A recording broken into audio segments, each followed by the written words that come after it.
The first thing I want to do is just tell you what I actually do. I apologize that I actually didn't provide a full introduction to Janine. So University Ventures is an investment fund. What we do is we identify really big problems in higher education, and then we build institutions or companies to fill that demand. So in a nutshell, if we need more doctors, we should build medical schools. If we need more engineers, we should build engineering schools. I apologize in advance. We're a global firm, so we're actually really the only firm that I'm aware of focused on investing in higher education and really globally. About half of our assets are overseas, outside of the US, and over half of our investors are outside the United States. However, I apologize. I did this deck with a US focus because what I have found is when I go to another country and try to say what the world is doing, that's actually rather difficult. So I'm going to tell you what's going on in our neck of the woods and how it might relate to what's going on in your neck of the woods. So what does it mean that we invest in education businesses? We believe in what we call innovation from within. We believe that the university matters, the degree matters, that the future of innovation at its core comes from the knowledge base from 1,000 years of doing education the way universities do it. And what we do is we invest behind typically traditional universities to make new programs possible. So the Georgia Tech example, we would have provided the $2 million or $5 million or $10 million or $20 or $30 million to get a program off the ground that was new, innovative, and was going to change the world. And that's part of why I'm here. To the extent you guys come up with new program ideas, new interesting opportunities, we want to be there to provide capital to grow those opportunities. So this has been a day of pro-MOOC propaganda, and rightfully so. But we really view MOOCs, or the current version of the MOOC, the way you sort of view the 15-pound cell phone. Who here remembers the first cell phone they bought, right? How big was it? Who here remembers the first time someone called you from a car? My uncle called me and said, "I'm in the car!" And we all got excited, right? And then, almost a generation later, Steve Jobs introduces the iPhone. Wild applause. And now they're Google Glasses, right? The innovation cycle of technology is massive. And the slides, and I'm going to steal a few edX slides as well, the slides, who remembers in 1999, 2000, when Columbia, Harvard, Chicago, Stanford, Oxford, Cambridge, all created their equivalents to edX and MOOCs, right? This is breathless excitement stage right now. And just keep in mind where we were. The last time, I remember the day in the New York Times, the New York Times editorial page, everyone's seen the New York Times editorial page here, right?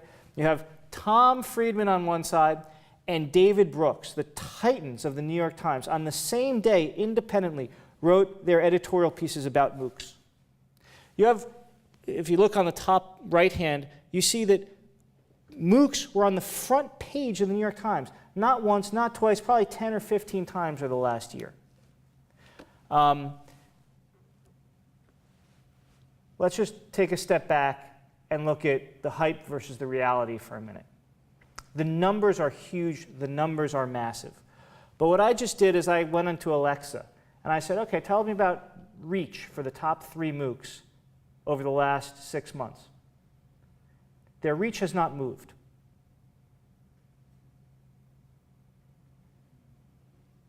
Despite all the newspaper articles, despite all the sign-ups, despite everything else, the reach of MOOCs has not shifted. Or to the extent it has, I'd argue it may even trend downward. I apologize for stealing edX's slide. We are in a hype cycle. This is a classic hype cycle situation. If you think about where we are in the hype cycle, I don't know where we are.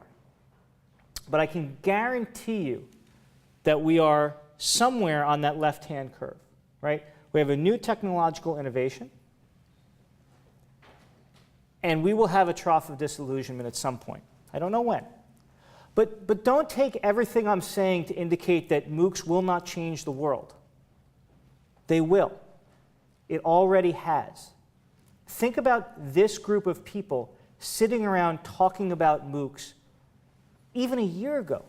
5 years ago, 10 years ago, right? Think about what's happening. You have a massive democratization of education.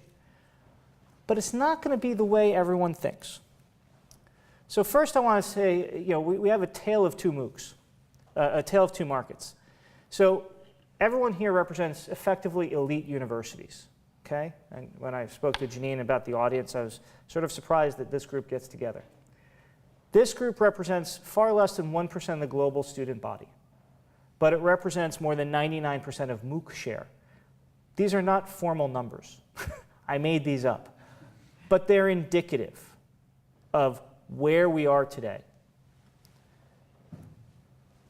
And to put this tale of two institutions in perspective, we're hosted today by Caltech. And on the right-hand side is California State Polytechnic of Pomona, which is the local state equivalent to Caltech. All right? Undergraduate enrollment, about 1,000 here at Caltech, 20,000 at Cal State Poly. 75% math score, 800 at Caltech, 620. Graduation rate, percent admittance, US News and World Report ranking. We are at the center of elite education here at Caltech and in this room. But the vast majority of the masses, and where MOOCs have not yet, despite the numbers and despite the growth, where the MOOCs have not yet moved is that right-hand side of the page, right? Something like 80 or 90% of Coursera's enrollments were from people with college educations. That alone puts you in a rarefied world globally, as we all know. So I want us to all take a step back and say, okay, well, how do MOOCs become actually meaningful? And I did this presentation a week or so ago, before the announcements by Coursera and Udacity, to some degree. And I got the Georgia Tech announcement, but not yesterday's announcement in here, so I apologize. But the MOOCs are doing what I think they need to do, which is to move from the elites to the mass. And why won't elite institutions make MOOCs, right? Why do professors do it? Something like 80% did it basically to become public media professors or extend their brand, according to the Chronicle of Higher Education's scientific survey. Why do institutions do it? It's great marketing. Heck, 1 million people are on my platform. 100,000 people took my course at Stanford. It's great marketing for the institutions. It's also, and this is critical here, because we're all here at elite institutions where we charge $50,000 a year. We give some scholarships, but it's really an answer to a fundamental problem in education, which is it costs too much. Education costs too much. And if I can say I'm giving it away for free online, well, heck, what's not to like? So, elites. Generally, elite institutions are doing pretty well. Harvard's got its highest endowment of the year. My alma mater, Columbia and Stanford, are announcing record-breaking endowment gains. But that's not what the other 99% of universities in general are experiencing. This is, we mentioned the public sector, right? 70% of Americans go to state institutions. On the left-hand side, I believe, from the Chronicle, is a chart of the per capita spending. I forget what that graph is, but basically it means that people are stopping to fund public education in the United States. It's a travesty and a tragedy, but it's the reality. So state support going down, resource constraint. And you know what? It's a darn tough job to educate people who are not getting 800s on their SATs, right? It's really hard to take a kid, remember the Cal Poly example? They have a 50% graduation rate over 6 years. That 87% of Cal, if you look at the elite institutions, your graduation rates are probably 90+% in general. Educating kids who don't have the same background, who didn't get 800 on their SATs, is really, really hard. And then along comes Coursera, edX, Udacity, and they're on the front page of the New York Times. And here's what I'd like to ask you, the representatives of some of the world's great elite universities, to consider. And I apologize for taking, again, an American West Coast example. But the Statue of Liberty, which has come to define these United States, is on the East Coast, my home in New York. but it should be supplemented by a statute of responsibility on the West Coast. This is what every elite university right now should be thinking about as they think about what they're doing with MOOCs. What MOOCs are doing is taking mind share, market share, and students away from the vast majority of institutions and sucking them into the elite world. And the question is, what obligations, role, responsibilities do elite institutions have for the other 99%? So for you, some of the key things to think about is, what technologies? We basically saw 3 technology companies here before you today. Are we going to make it open? edX says we're going to make it open. Coursera and Udacity are saying we're going to make it closed. What is a degree, right? What does it mean that Georgia Tech is putting its computer science degree online for $7,000? I don't know, will that degree be the same as an in-person degree? What about sort of degree light? What about services? What about assessment? And then what do we mean by masses, right? What does it mean that we have this other 99% out there that need to learn, that really need help to learn? We're seeing radical, we've talked about this. First is a flipped classroom. We've killed that one. Not killed in a bad way, but we've talked about it today. That center logo is actually a logo of one of our portfolio companies. It's the first for-profit, competency-based university in the world, UNOW, that we're aware of, I should say. What this means is, and this is Sal Khan's philosophy that one of the earlier speakers talked about, right?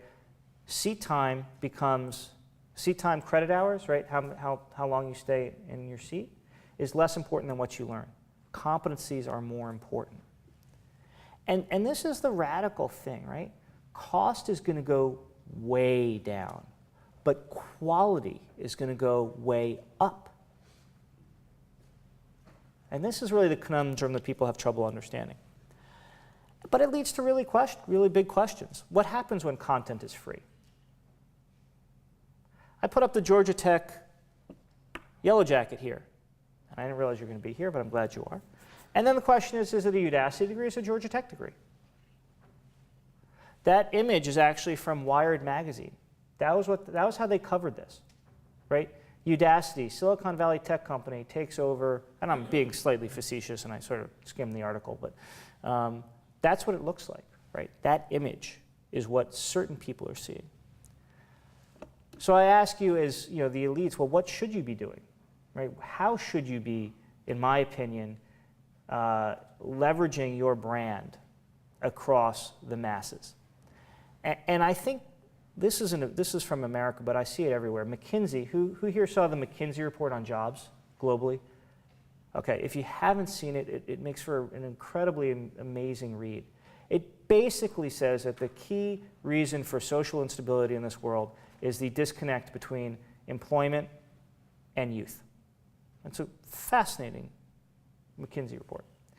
I'll just tell you what's going on in the US. We need about 3 million engineers in this country. We will graduate about 750,000 over the next 10 years. Right? We have a gap of something like 2.2 million graduates on a base of about 75,000. Right? That means our gap is 200,000 STEM-educated people each year. If you look at India, China, where else do we have people? Right? Singapore. This is a global problem. Some European folks from European colleagues. And what we're seeing is a massive demand for technical skills. These 2.2 million people are seeking education, but they're not getting it. Right? Codecademy, we talked about sort of these hype cycles. Codecademy was part of the last hype cycle. Does anybody here remember Codecademy? No. It's already past the hype cycle. Okay. Codecademy, about 2 years ago, said we're going to have Code Year. Right? They had 200,000 people sign up in 72 hours and 2.1 million lessons completed in that time period. Today, their unique visitors per month is 70,000. Okay? What happens in these online environments is the hype cycle happens, you get massive adoption, and then people don't get what they came for. Now, what Coursera, Udacity, and edX are doing in terms of the data mining to make that better is phenomenally interesting. And don't get me wrong, it will get better. So let me tell you a little bit about what we're doing and how we're addressing this. We believe, in general, that to take advantage of such things, we need to create, as a general, new institutions that are ready to adapt to the new technologies. One of the things that, when we started looking at the engineering problem, and everyone here is an engineering dean, is we've got this huge, massive skills gap. Well, who's solving it? Are we adding more engineering slots in this country? The short answer is no. We've graduated basically the same number of engineers for about the last 20 or 30 years, with some troughs in there. We've only created, now think about this, America, where we have great universities and great entrepreneurial spirit. You know how many engineering universities we've created in the last generation? 2. How dare we, right, not create more when we have this massive demand? We have the iPhone, we have technology leveling what we're doing globally, and we've only created 2 engineering universities. It's cost us something like $300 million, $400 million. How many new buildings have we built? How many new programs have we launched? But have we addressed the underlying skills gap issue, which is the other 99%? And the short answer, I would say, is no. So what we're doing, and would love your help on it, frankly, because we'd love to figure out how elite universities can play here, is we're creating a new engineering university. Call it NEU for short. And what we've decided to base our entire thesis on is we're going to take an Olin College curriculum, right? Learn by doing. We're going to infuse it with the maker movement. Who here knows what the maker movement is? Oh, wonderful. Only at least half. So everyone needs to go to a maker fair. Okay? I went 2 weeks ago in San Francisco. Imagine 120,000 geeks getting together to show everyone else what they built, from fire-breathing dragons to Arduino circuit boards to, and I didn't put up the picture, but an automatic bartender. You go up to a machine, you tell it what you want, what kind of drink you want, and it spits out a martini or whatever you'd like. And our goal is to create a global, purpose-built university system that educates 10,000 engineers, graduates 10,000 engineers each year. Okay? If we succeed at that, we'll address at least 5% of the total problem just in the United States alone. And how can we help? I forget what I put on this slide. What did I put on this slide? Okay, so part of this is not just when you create a new universities, we need to start partnering with businesses more. Now, when you think about what an organization like ours can do, we can do that. But it's hard for traditional universities to do that. We need to offer new types of degrees. The mechanical engineering degree is tired. Aerospace, who wants to do that? I want to do space exploration. I want to build electrical vehicles. I want to be doing teaching online, right? We have, think about it. My kids don't even know what a book is. I mean, I read to them, so they do. But I mean, their world, they're digital natives. So we have to adjust our entire curriculum. Everything we're talking about flipped classrooms, all that stuff, we need to adjust everything we do, from the faculty model to the type of curriculum. And we're planning an opening in January of 2014, hopefully, if we get it all done. So how can the people in this group help? And by the way, I should spell elites correctly if I'm going to speak to an elite top. Anybody else catch the error? Sorry. So think about how you're interacting with MOOCs right now. Right now, you're viewing MOOCs as a marketing angle for you and your professors. And by the way, if a few 100,000 people take the course, and we'll be happy about that too, right? So here's my suggestion. Why don't you think about yourself as the next generation of curriculum providers and assessment organizations? Instead of creating courses based on what you do today, use your incredible faculties to create lectures and curriculum that can be used, that are actually built to be used by the other 99%. Structure the content that you create to allow the San Jose States of the world and our university and everybody else to implement their curriculum in their program. Think about assessment rubrics, right? What was the Bay State example that I think, was it you, someone mentioned Bay State? When someone put the MIT open courseware content and gave it to the Bay State students, what they wanted was the MIT stamp. Think about creating an assessment light, right? Think about giving certain schools that are willing to get in the weeds and develop programs that target the masses certain special privileges, like admit with a full scholarship top performers in these classes to your physical campus. Think about that, what that would do, whether you're in China, Singapore, or Europe, to allow the top performing students at the local community college to actually get a full ride to study at your institution. We care really deeply about these problems that we try to solve. We are not just an investment firm, we have a double mission. All our investors understand that you have to be, we put our student outcomes co-equal with our economic outcomes. And that's critical. And when we think about how to build the next generation of institutions that serve the masses, the other 99% that hopefully you will help us and others with, that's clearly a critical component to figure out how to do it right. And with that, I know I'm standing between everybody and drinks or dinner or something, so I'll leave it open to questions. So, thank you very much. What questions do we have? Is this a provocative point of view? Hopefully it's not that provocative. Different. Different. It didn't mean to be provocative, it meant to be thought-provoking.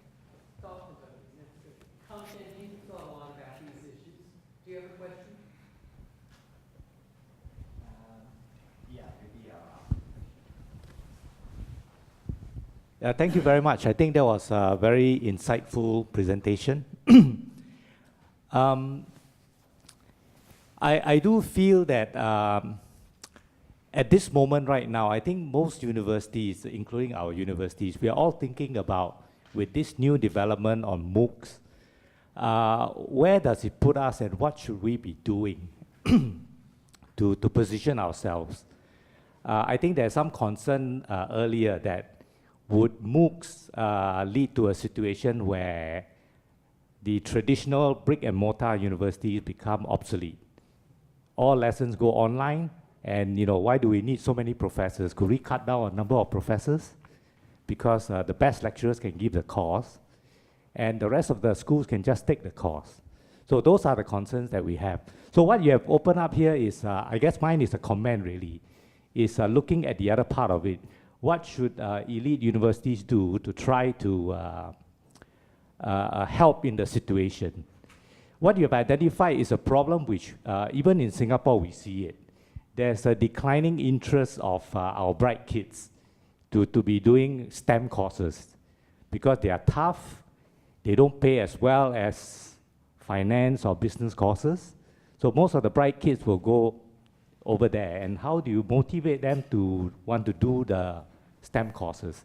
That is a problem that we see. So you have offered some ideas, and I think that's very useful. Well, I have to talk into this, right?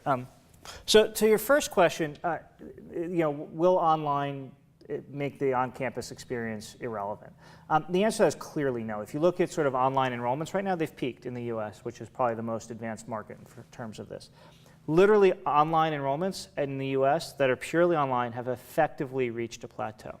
And this isn't surprising.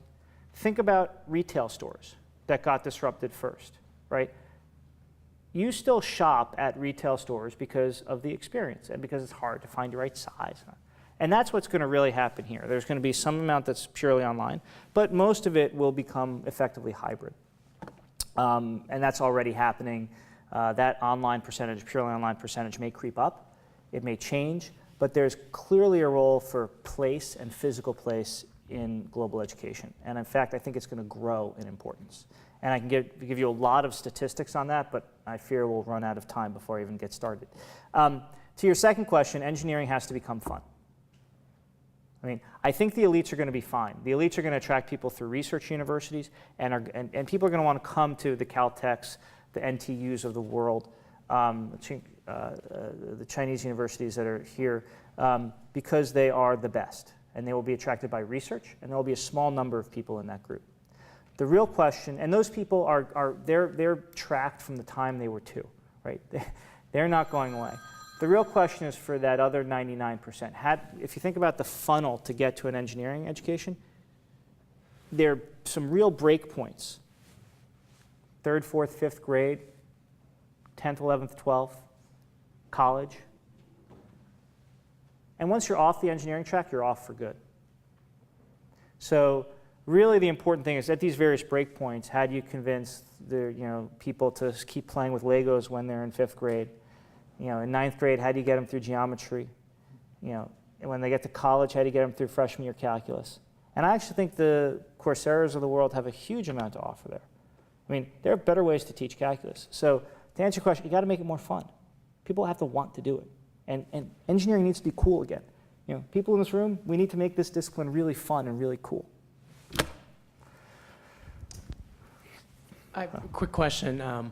We've reported at the Chronicle that there's a lot more venture capital right now going to ed tech startups of all stripes, and MOOCs are part of that. But really, you see a lot of people calling themselves social entrepreneurs, or you see a lot of money in Silicon Valley driving toward ed tech. So why do you think that is, I guess, as somebody closer to this sector than many of us? Why is that right now, do you think? Well, first of all, I take a historical approach to this, which is I started in this business in '98 and 2000. And I watched the technology bubble and the first ed tech bubble. And I started doing a slide when I gave talks like this, and I've lost the slide, but it's directionally correct, which is about $5 billion went into ed tech between 1999 and 2000. $5 billion. About $1 billion came out. That's like you go to the stock market, you put in $1 and you get 20 cents back. All right? It was brutal. And people forgot about that for the last 10 years. And people now believe that education is ripe for disruption. Our personal belief, our firm's belief is that it is not nearly as ripe as people think it is, and that we will experience something similar. But out of that $5 billion that will go into education investing over the next couple of years will come a lot of innovations. And those innovations will stay. Online learning stayed. This is version 2.0, right? Social media, the way people interact in the classroom changed. The way people absorbed content changed. Apple, iTunes, all these different things all happened. And so while I think the venture capitalists won't do too well on their investments, it will change the industry. I have a question.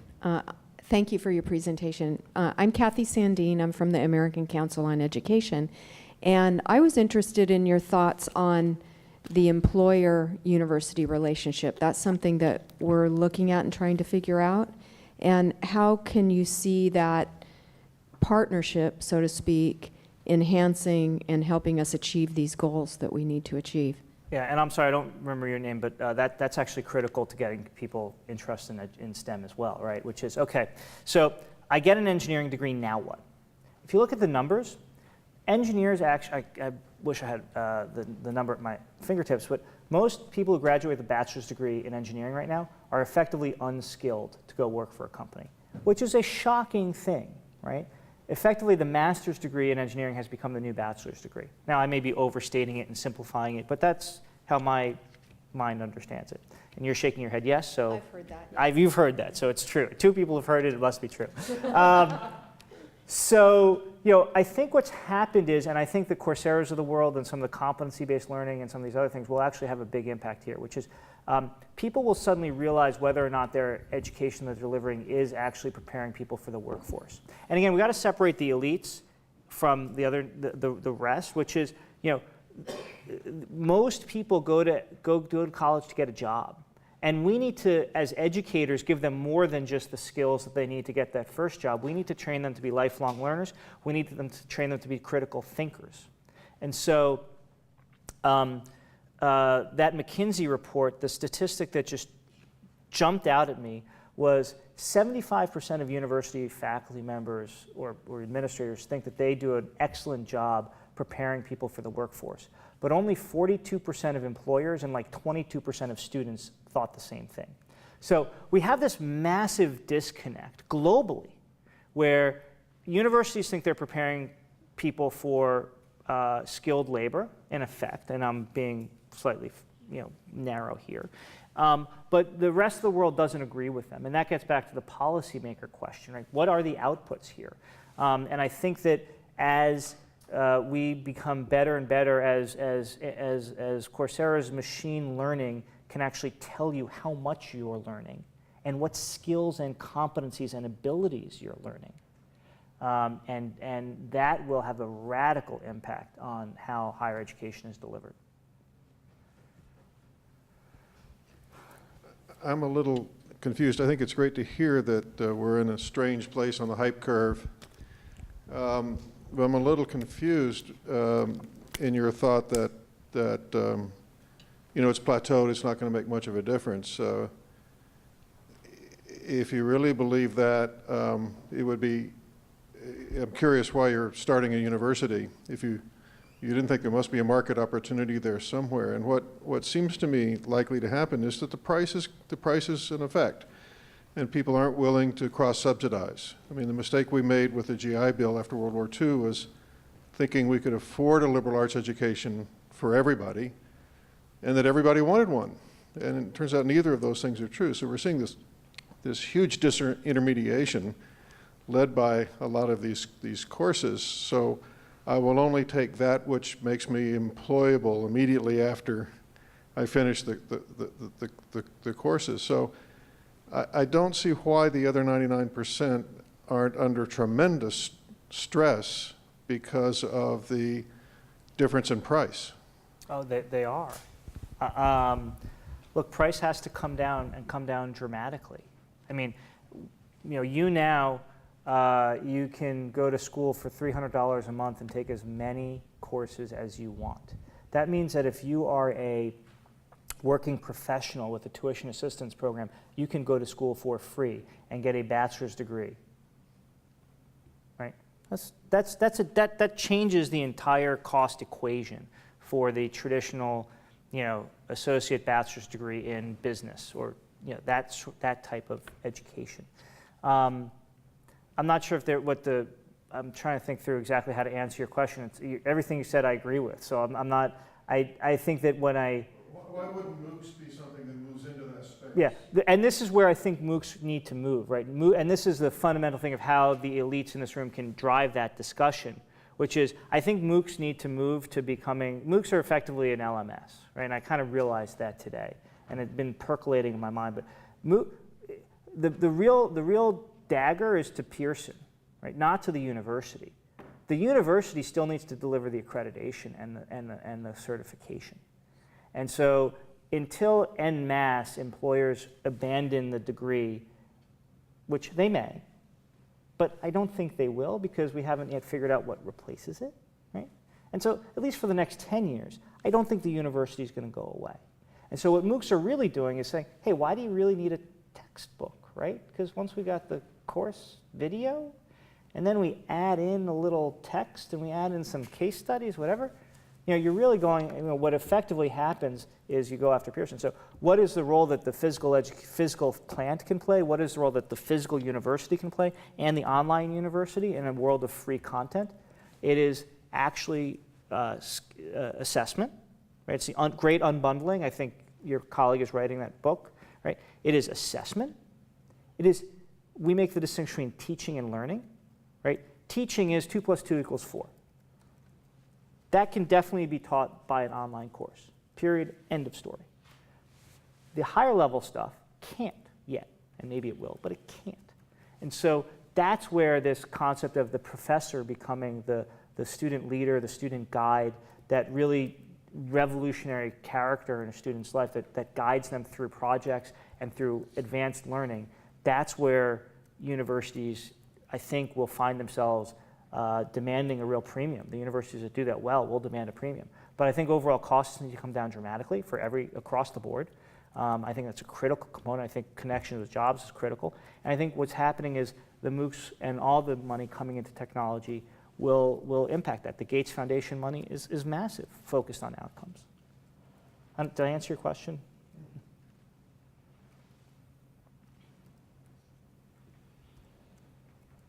Great. Well, oh, one more? Or Yeah. Oh, yeah, okay. I'm Ian Martin. I'm in US Speak. I'm the provost at the University of New South Wales in Sydney. I struggle as a provost thinking what this means for the institution, but also what it means for the sector. And I was sitting there listening. Is this the beginning of a true the forces leading towards a true global brand in higher education? And I think you were inferring that. And the analogy that I've been sort of spinning around in my head is the car industry. Pre-World War II, USA, maybe 1,000 car manufacturers. 2013, 30 car manufacturers, of which 3 account for 97% of sales. Those brands are global. What you see is the intellectual property around development residing in a relatively small number of areas, and then a global physical presence, which is really sales, marketing, servicing. And I do wonder whether actually what you're saying is this the beginning of a new breed of university, which is a global teaching-only institution where the intellectual property is actually vested in a very small number of individuals? It's got opportunities, but it's got some real risks for thinking about what it means for the conventional university and how we engage with that. I would like to first of all invite you to our investment committee, where you're welcome as a member, because that's exactly what I think will, and I take only slight issue with the example. I'd use the banking industry instead. Okay? Because there are global titans. If you want to bank globally, there are only 5 people that you can bank with, effectively, or maybe it's 20. I don't know the number. There are a couple of national champions, right? And this is happening, right? In Brazil, there have emerged from a bloodbath of competition, a limited number of global competitors coming out of Brazil. It's happening in the U.S., and what will happen is technology will make that increasingly common. Now, the banking industry is interesting because what happened in the banking industry is you have the big guys, you hollow out the middle, but you still got a lot of small guys. And small does not mean, many people bank private banking relationships, right? This is probably the closest, or the retail industry, right? There's still lots and lots of retailers, but there are only a few elite retailers that you will shop in globally. And the companies that have done a really good job, or the entities that have done a really good job of amassing global real estate brands have done, retail brands have done incredibly well. The global banking sector has done incredibly well.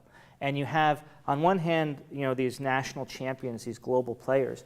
On the other hand, you've got a lot of local players. And you've got a lot of niche specialty players in those industries. So I think you're 100% right. I think that, when you think about why Coursera might win, it's the data. If they really can run a test on 20,000 people in 5 minutes effectively on, should we put the professor's face in there or not put the professor's face in there? I mean, I don't know, but clearly there's a right answer, and they can test and learn quicker than anybody else and deliver a better product. How do we do global machine grading? Fascinating problems.